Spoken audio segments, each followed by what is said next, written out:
네, 할렐루야. 아멘.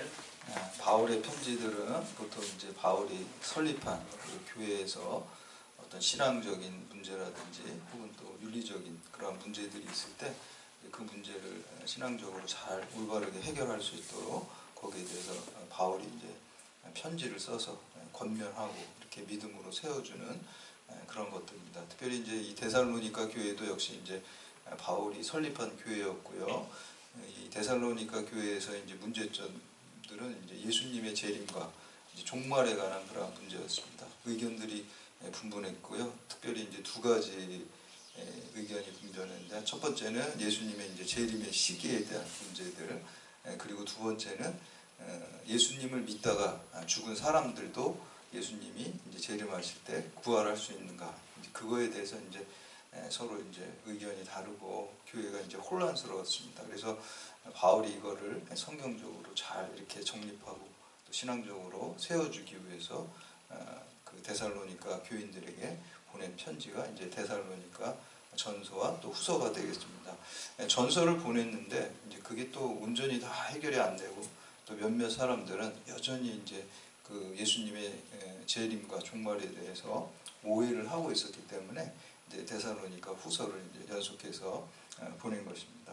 특별히 이제 오늘 우리가 함께 읽은 데살로니가 후서 2장은 예수님께서 재림 전에 있어야 될 일들, 그 징조들에 대해서, 그리고 이러한 때 우리 성도들이 어떠한 신앙적 태도를 가지고 살아야 되는지를 이렇게 기록하고 있습니다. 그래서 1절하고 2절 말씀 보면은 이제 이렇게 말씀하죠. 1절, 2절 말씀 함께 봉독합니다. 시작. 형제들아, 우리가 너희에게 구하는 것은 우리 주 예수 그리스도의 강림하심과 우리가 그 앞에 모임에 관하여 영어로나 또는 말로나 또는 우리에게서 받았다 하는 편지로나 주의 날이 이르렀다고 해서 쉽게 마음이 흔들리거나 두려워하거나 하지 말아야 한다는 것이라.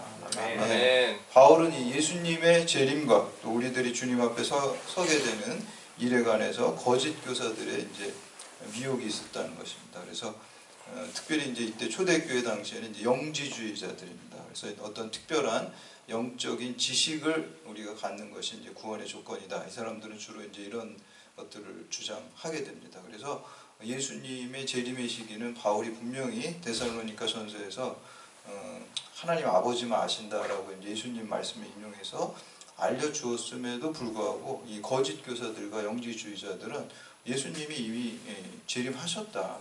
근데 너희들이 영적으로 깨어있지 못하기 때문에 모르는 것이다. 이렇게 이단적인 생각을 이제 막 퍼뜨렸어요. 그래서 여기에 보면은 그 거짓 교사들, 영지주의자들이 모든 채널을 동원해서 이 데살로니가 교회 교인들을 미혹하고 흔들었어요. 세 가지 채널을 말하고 있는데, 하나는 영으로, 그리고 말로, 편지로 이렇게 사람들을 이제 혼동을 줬어요. 영으로라는 거는 여기서 당연히 성령이 아니겠죠. 악한 영의 역사를 통해서 이 사람들을 혼동을 줬다는 거예요. 그리고 말로 이제 어떤 설교가 될 수도 있고요, 어떤 소그룹 공부가 될 수도 있겠고요. 잘못된 가르침을 계속, 거짓 교사죠. 그러니까 가르치는 것도. 편지라는 거는요, 바울이 쓰지도 않았는데 이거 바울한테 받은 편지다.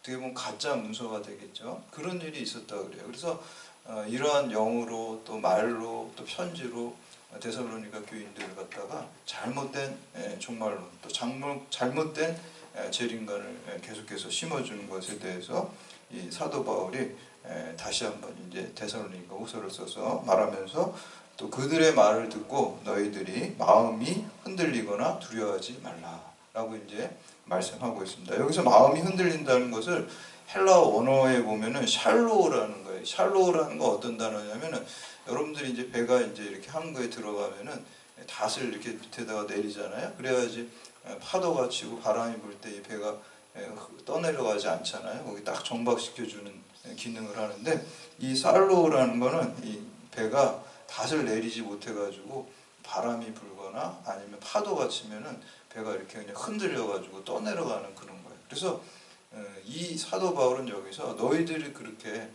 정박하고 닷을 내리지 못한 배처럼 바람과 파도에 흔들려서 안 된다. 마음이 흔들리지 말라. 어디다 이 닷을 내려야 되나요? 복음에다가 내려야 되죠. 하나님 말씀에다가 믿음의 닻을 딱 고정을 해야 돼요. 예수 그리스도의 십자가에다가 우리의 믿음의 닷을 고정해야 될 줄로 믿습니다. 그럴 때 샬롬이 오는 거예요. 평안이 오는 거예요. 그거를 우리가 하지 못하니까 말씀의 닷을 내리지 못하고 예수 그리스도의 십자가에 믿음의 닷을 내리지 못하니까 좀 세상의 파도가 밀려오고 걱정 근심이 밀려오고 그럼 거기에 따라서 계속 흔드는 거예요. 이게 쌓려오라는 게 그런 거예요. 그렇게 그거는 불신앙이다. 이렇게 이제 사도 바울이 여기서 지적하면서 거짓 교사들의 미혹에 이렇게 여기저기 흔들리면서 마음이 흔들려서는 안 된다. 이렇게 이제 얘기를 하고 또 두려워해서도 안 된다. 이렇게 했어요. 두려워하는 것도 불신앙이다. 하나님 아버지가 나의 아버지고 나를 지켜주시고 나를 천국으로 인도하실 건데 두려움이 없어야 됩니다. 그래서 마음에 늘 평안함을 가지라고 이렇게 이제 권면하면서 재림이 있기 전에 어떤 그 징조들이 있다라고 이제 분명하게 얘기를 해줍니다. 그래서 오늘 말씀을 통해서 우리가 믿음을 새롭게 결단하고 늘 주님 주시는 평안이 가득하고 또 믿음의 닷을 하나님의 말씀에 예수 그리스도의 십자가에 내리기를 결단하는 시간 되시기를 주님의 이름으로 축원합니다. 네. 첫 번째는 재림의 징조는 배교하는 일이 있고요, 불법의 사람이 나타난다. 이렇게 두 가지로 이제 오늘 말씀해 보니까 얘기하고 있어요. 그래서 이 거짓 교사들이 예수님이 이미 재림하셨다, 임박했다 이렇게 거짓말을 하는데 예수님이 재림하기 전에는 두 가지 일이 있다 이렇게 얘기를 합니다. 우리 3절 말씀 함께 공독합니다. 시작. 누가 어떻게 하여도 너희가 미혹되지 말라. 먼저 배교하는 일이 있고 저 불법의 사람 곧 멸망의 아들이 나타나기 전에는 그날이 이르지 아니하니. 아멘. 아멘. 예수님께서 재림하시기 전에는 배교하는 일들이 벌어진다는 거예요. 그리고 두 번째는 불법의 사람이 나타난다는 거예요.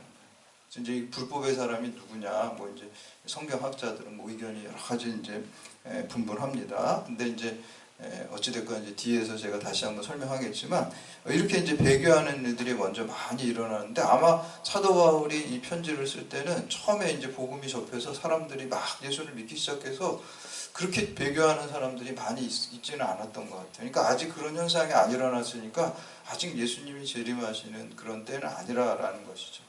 근데 사실 요즘이 오히려 그 배교한 일이 더 많은 것 같아요. 제가 이렇게 생각해 보니 이 말씀을 준비하면서 묵상해 보니까 지금이 진짜 말세가 아닌가 그런 생각이 많이 들어요. 오늘 말씀을 이렇게 비추어 보니까 바울 때는 아니었던 것 같지만 지금은 더 그런 것 같아요. 배교하는 일들이 많잖아요. 배교라는 게 예수 믿다가 이제 예수 안 믿게 되는 거 우리가 배교라고 하잖아요. 그래서 유럽 같은 경우는 과거에 거의 다 기독교 국가였잖아요. 유럽 전체가. 그래서 이제 뭐 크리스스톤덤이라 그래서 기독교 세계였잖아요. 거기가. 근데 지금은 통계 이렇게 보니까 교회에 출석하는 평균적으로요, 유럽에 한 3%밖에 안 돼요. 뭐 그러면은 뭐 사실 미전도 종족이잖아요. 그러니까 우리가 이제 영국 가서 전도해야 되고 뭐 독일 가서 전도해야 하고 지금 뭐 그래야 될 지금 상황이라고 저는 생각이 들어요. 유럽을 전도해야 돼 지금. 3%밖에 교회 나가지 않아요. 우리는 그게 이제 배교하는 거죠. 교회 신앙, 기독교 신앙을 가졌다가 이제 더 이상 기독교 신앙을 다 버리고 떠나가는 게 그게 배교죠.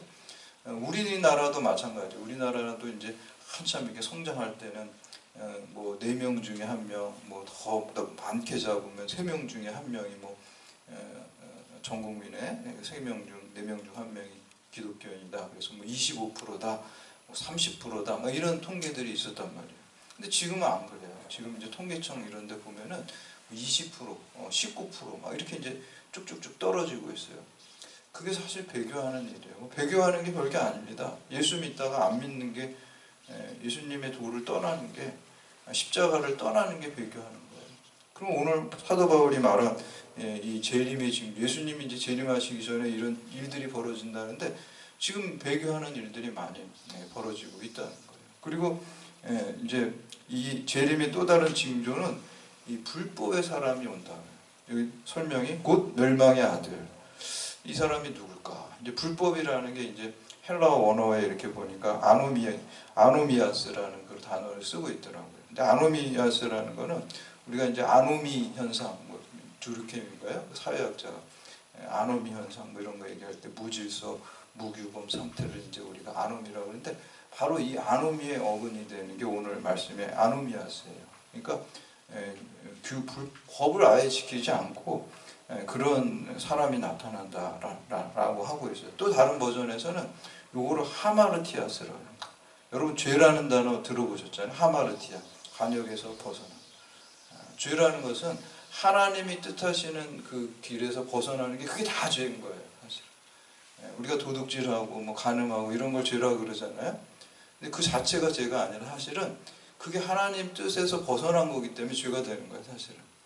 하나님의 뭐 십계명에서 벗어나기 때문에 그게 죄가 되는 거예요. 그래서 이제 불법의 사람, 또 죄악의 사람이 이제 나타난다는 거예요. 그때 이 예수님께서 그 일이 있은 후에 재림하시고 정말 요즘 보면 어떤가요? 그런 사람들이 많죠.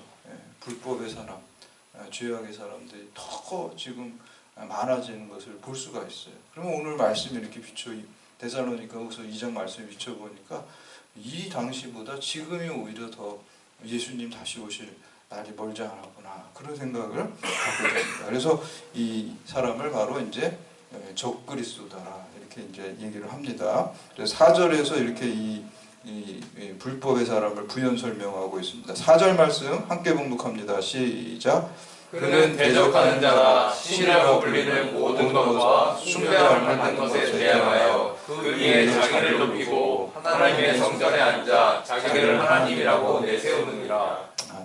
4절 말씀이 쉬운 성경에서 제가 이렇게 찾아보니까 이렇게 나옵니다. 그는 신이라고 부르는 것과 사람들이 예배하고 섬기는 것들을 다 없애버릴 것입니다. 그리고 그 모든 것들 위에 올라 지배하려고 할 것입니다. 심지어는 하나님의 성전에 들어가 그곳에 앉아서 자기가 하나님이라고 주장할 것입니다. 인간의 원죄는 인간이 하나님이 되려고 하는데 인간의 원죄가 있어요. 하나님같이 되려고 할 때 선악과 따먹는 거예요. 하나님 자리에 앉는 거예요. 내가 죄인인데 내가 누구를 정죄하고 심판하는 자리에 자꾸 앉는 거예요. 하나님 자리에 내가 자꾸 앉는 거예요. 그게 죄예요. 그리고 오늘 말씀해 보니까 하나님을 믿는 사람들, 예배하는 사람들을 다 없이 한다는 거예요. 저는 이게 우리 인류 역사상 유물론에 근거한 이제 공산주의 세력들이 이런 일들을 했잖아요. 기독교를 박해하고 또 교회를 없애하고 지금도 마찬가지잖아요. 그렇죠? 유물론과 공산주의 또 그 독재자들은 자기가 뭐 그 하나님 자리에 앉아서 있단 말이에요. 그런 일들이 바로 이제 일어나고 예수님께서 재림하신다 이렇게 이제 말씀하는 것을 볼 수가 있습니다. 두 번째는 재림하시는 예수님은 입김으로 불법한 자를 폐하십니다. 설령 우리가 불법을 행하는 적그리스도가 나타나고 한다고 해도 마음이 흔들리거나 걱정할 게 없다는 거예요. 위로를 주는 거예요. 왜냐하면 우리는 예수 그리스도를 믿기 때문에 적그리스도를 두려워할 필요가 없대요. 적그리스도는 예수님과 어떤 경쟁 상대가 아닌 거예요. 그냥 손도 안 쓰고 그냥 입김으로 불어도 그냥 그를 멸하게 할 만큼 전능하신 예수 그리스도께서 재림하실 때 그들을 다 멸하신다는 거예요. 지금은 그들의 권세가 대단한 것 같지만 예수님 재림하실 때는 예수님 입김으로 다 멸하시기 때문에 우리 예수를 믿는 자들은 마음이 흔들리거나 두려워할 필요가 없고 늘 주님 주신 평안을 가지고 살아야 될 줄로 믿습니다. 우리 7절과 8절 말씀 함께 봉독합니다. 시작. 불법의 비밀이 이미 활동하였으나 지금은 그것을 막는 자가 있어 그 중에서 옮겨질 때까지 하리라. 그때 불법한 자가 나타나니 주 예수께서 그 입의 기운으로 그를 죽이시고 강림하여 나타내심으로 패하시리라. 불법의 사람이 공공연하게 자신을 드러내지는 않지만 오늘 말씀해 보니까 불법의 비밀이 이미 활동하고 있습니다. 그래서 이게 사실은 더 무섭죠. 눈에 보이지 않게 은밀하게 또 이렇게 천천히 자기의 어떤 세력 이렇게 확장시켜 나가. 그러다 이제 뭔가 승기를 잡으면 드러내게 되죠. 그렇죠? 이슬람도 자기네들이 세력화할 때 그렇잖아요. 소수일 때는 그냥 이렇게 쥐죽은 듯이 가만히 이렇게 하고 있다가 이제 점점 많아지면 이제 뭐 몇 프로 이상 이렇게 탁 올라가면 이제 대놓고 이제 박해하고 핍박하고 그런다고 그러잖아요. 오늘 말씀도 비슷한 것 같아요. 이 불법한 자가 처음에는 가시적으로 드러내놓지 않다가 속에서 불법의 비밀이 활동하고 있다는 거예요. 이미 활동하다가 승기를 잡았다 그러면은 그것을 다 본색을 드러낸다는 거예요. 예수 믿는 자들을 핍박하고 교회를 해체시키고 이런 일들을 아주 이제 대놓고 한다라는 것을 볼 수가 있어요. 근데 이제 이것을 계속해서 막는 자가 있다 그랬어요. 이 막는 자가 누굴까요? 복음이 막는 거예요. 복음이 방파제 역할을 합니다. 그래서 기독교적인 세계관과 성경적인 가치관이 방파제가 되고 복음의 능력이 방파제가 돼서 불법한 자들을 갖다가 계속해서 막는 거예요. 그리고 사실 우리가 대한민국의 이 법이 있잖아요. 법도 그것을 막는 역할이에요. 우리 경찰관들도 그 법을 집행하고 또 법을 수호하고 이런 것들이 사실 그 불법한 자들을 어떤 적그리스도를 막는 역할을 하는 거예요. 왜냐하면은 이상한 법이 아닌 이상, 악법이 아닌 이상 일반적인 나라들의 법은요 하나님의 영원한 법과 자연법에 근거해서 이런 법을 만드는 거거든요. 사실은 우리가 이성적이고 또 다른 사람의 생명을 살리는 그 법 정신이라는 게 있잖아요. 근데 그걸 이렇게 올라가다 보면 거기에 하나님이 우리 인간에게 어떤 이성과 양심을 주셨는데 거기에 성문화되지 않은 법이 있다는 거예요. 인간은 본질적으로 하나님의 형상을 닮았기 때문에 비록 원죄를 통해서 그게 좀 깨지긴 했지만 그 흔적들이 남아있는 거예요. 그래서 거기에 근거해서 그러한 영원한 하나님의 법, 하나님 우리에게 인간을 만들 때 주신 이성과 양심의 법들이 있잖아요. 거기에 근거해서 법을 만드는 거예요. 그냥 아무렇게나 법을 사실 만드는 게 아니라 이상한 법도 있긴 있어요. 근데 이제 일반적으로 법은 하나님이 주신 이성과 양심에 근거해서 보통의 나라들은 법을 만드는 거예요. 그래서 그 법을 지키고 질서를 유지하고 우리 경찰관들도 그런 일들을 하는데 그게 바로 이제 불법한 자를 이렇게 막는 역할을 방파제 역할을 하는 겁니다. 그래서 우리 크리스찬 경찰관들은 참 그 굉장히 큰 사명과 자부심이 있다는 걸 우리가 늘 의식하고 이 일을 해야 될 줄로 믿습니다. 여러분들이 아주 경찰관 일을 하는 것도 사실 그것도 목회하는 것 같은 거예요. 목회하는 것 같아요. 이게 불법한 것들을 막는 그 방파제 역할을 하는 거잖아요. 우리가 기도하고 또 행동하는 거잖아요. 그래서 그 역할을 하는 거죠. 그래서 그렇지만 이제 한계가 있게 되겠죠. 한계가 있겠죠. 그렇게 막는. 이제 예수님이 재림하실 때 그 불법한 자들을 완전히 패하신다. 그렇기 때문에 우리에게 소망이 있는 거예요. 세 번째는 성도는 사탄의 힘을 빌어서 능력과 표적과 거짓 기적을 행하는 악한 자에게 유혹되지 말아야 합니다. 우리 8절, 9절에서 10절 말씀 함께 공독합니다. 시작. 악한 자의 나타남은 사탄의 활동을 따라 모든 능력과 표적과 거짓 기적과 우리의 모든 속임으로 멸망하는 자들에게 있으리니 이는 그들이 진리의 사랑을 받지 아니하여 구원함을 받지 못함이라. 아멘. 여기서 악한 자는요 아까 말한 불법한 자랑 동의어예요. 그래서 예수님이 재림하시기 전에 악한 자는 사탄의 힘을 빌려서 능력과 표적과 거짓 기적을 행사하면서 사람들을 미혹하고 또 협박하고 위협하기도 합니다. 사실 악한 영도 영이에요. 능력이 있어요. 성령도 능력이 있지만 사탄도 능력이 있습니다. 악령도 힘이 있습니다. 근데 이제 걱정할 건 없어요. 우리가 자연인으로서 악령과 싸우려면 우리는 질 수밖에 없어요. 악령도 권세가 있기 때문에 걱정할 게 없어요. 근데 우리는 성령을 의지하면 백전백승합니다. 근데 내가 성령을 의지하지 않고 그냥 악령을 내가 대적하려면 나는 질 수밖에 없어요. 그래서 우리는 내게 능력 주시는 자 안에서 내가 무엇이든지 할 수 있다고 그랬잖아요. 그러니까 늘 성령을 의지할 때 악령을 다 물리칠 수 있게 되는 것입니다. 아멘. 그래서 우리가 걱정할 게 없고 두려워할 게 없고 흔들릴 필요가 없다라는 아멘. 것입니다. 네 번째는 성도는 예수 그리스도의 복음을 굳게 믿고 바울이 전한 복음을 최후까지 붙들어야 합니다. 인간은 어리석기 때문에 옳고 그름을 잘 분별하지 못하고 인간은 연약하기 때문에 또 욕망에 이끌리기 때문에 알지만 하나님 말씀에 순종하지 못할 때가 많이 있어요. 그래서 우리가 늘 성령의 도우심을 간구하면서 기도해야 될 줄로 믿습니다. 아멘. 15절 말씀 함께 봉독합니다. 시작. 그러므로 형제들아 굳건하게 서서 말로나 우리의 한지로 가르침을 받은 전통을 지키라. 아멘. 이거 쉬운 성경에 보니까 그러므로 형제 여러분 믿음 위에 굳게 서서 우리가 말과 편지로 전했던 복음을 계속해서 간직하기 바랍니다. 그래서 바울이 이제 전한 게 이거는 성경에 근거하라는 거예요. 왜냐하면은 바울의 말과 글과 또 그것들은 그 당시에는 성경이 아니었잖아요. 바울 당시에 성경은 구약 성경밖에 없어요. 바울 이후에 389년에 이제 정경화 작업이 이렇게 있게 될 때 카르타고에서요. 그때 이제 27권 신약 성경이 이제 정해지면서 그때 성경이 된 거죠. 바울이 이거를 쓸 때는 성경이 아니었잖아요. 그러니까 바울이 지금 내가 한 말과 내가 쓴 이 편지, 내가 쓴 이 전통에 굳건히 쓰라라는 거는 지금으로 이렇게 환산하면 성경 말씀에 근거해서 굳게 믿음을 최후까지 지키고 승리하라 그 말씀. 그러니까 말씀에 근거해서 하라는 거예요. 그럴 때 하나님께서 우리 신앙이 흔들리지 않고 또 우리가 아까 믿음의 닻을 말씀에다 이렇게 뿌리 내릴 때 넘어지지 않게 되는 것입니다. 여러분 어린이집 다니는 어린아이가 이렇게 아빠랑 지나가다가 돌뿌리에 잘못해서 탁 걸려서 넘어질 때 아빠 손을 이렇게 잡겠죠? 그렇죠? 아빠 손을 잡을 때 아빠가 탁 잡으면은 그 아이가 넘어지지 않잖아요. 예, 아빠 손을 잡았으니까. 근데 사실은 그 아이가 아빠 손을 잡은 게 중요한 게 아니에요. 아이가 손을 뻗치면 아빠가 걔를 팍 잡아주는 거잖아요. 그렇죠? 그게 중요한 거예요.